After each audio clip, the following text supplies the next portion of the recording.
AITA for not cutting off my mom after my daughter's death. So, here's the backstory. About a year ago, my world turned upside down when our 2-year-old daughter drowned in my mom's pool. My mom was watching her that day, and according to the security footage, my daughter was left alone for just 2 minutes. The fire alarm went off inside the house, so my mom rushed inside to check for a potential fire, but it was a false alarm. When she realized and came back outside, my daughter had crawled into the pool and was unresponsive. My mom immediately started CPR, but she couldn't save her. We live in a rural area, and it took EMS about 30 minutes to arrive. This incident was caught on security cameras, so there's no ambiguity. It was a tragic accident. My mom has always been competent. She raised me and my siblings, fostered other kids, and even babysat my nieces without any issues.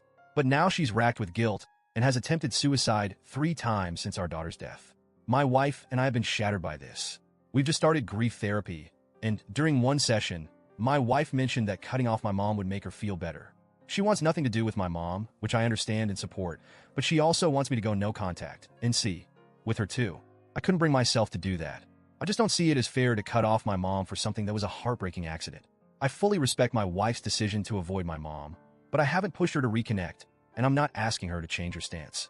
Things blew up last night when my wife saw me shopping online for a birthday gift for my mom. She got really upset, and it turned into another argument about cutting her off. I explained, again, why I couldn't do it, despite understanding her pain. My wife feels betrayed, saying that by staying in touch with my mom, I'm betraying her and our late daughter. She gave me an ultimatum. Either I cut my mom off, or she would file for divorce. She said, it's me or her.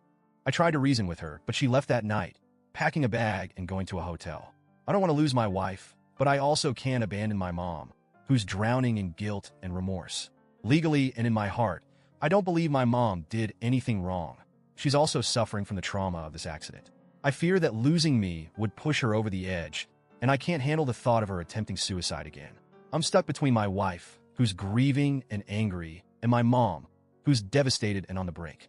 I've been accused of choosing my mom over my wife and daughter, and I'm at a loss. AITA for refusing to cut my mom out of my life? Update. After my wife left for the hotel, I spent the whole night replaying everything in my head. I tried to put myself in her shoes, imagining the agony of losing a child and feeling like the person responsible is still in my life. I get why she's furious. This isn't just about a fight. It's about the raw, unfiltered pain of losing our little girl. But at the same time, I also see my mom's side. She's not some careless person who shrugged off her duties. She's a loving grandmother who made a split-second decision to check on what she thought was an immediate danger, a fire alarm. She didn't leave my daughter alone to scroll on her phone or take a call. It was instinct. And now, that instinct haunts her every day. My wife has isolated herself since our daughter died. She's pulled away from everyone, including me, and I don't blame her. I've been trying to give her space, while also trying to keep my family from falling apart. But now, it's clear she's drawing a line in the sand, and I'm scared she won't step back over it.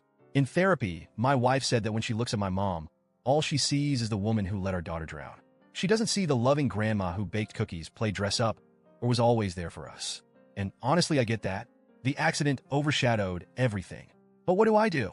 My mom's been there for me my entire life. She's always been my rock, and now she's completely shattered. She's living in her own personal hell, and I'm one of the few people keeping her going. She stopped eating, lost a ton of weight, and even the slightest mention of our daughter sends her into a breakdown. I know my wife is suffering, but my mom is too, in her own devastating way. Cutting her off feels like I'd be condemning her for something she already can't forgive herself for. She's paying for that mistake every single day.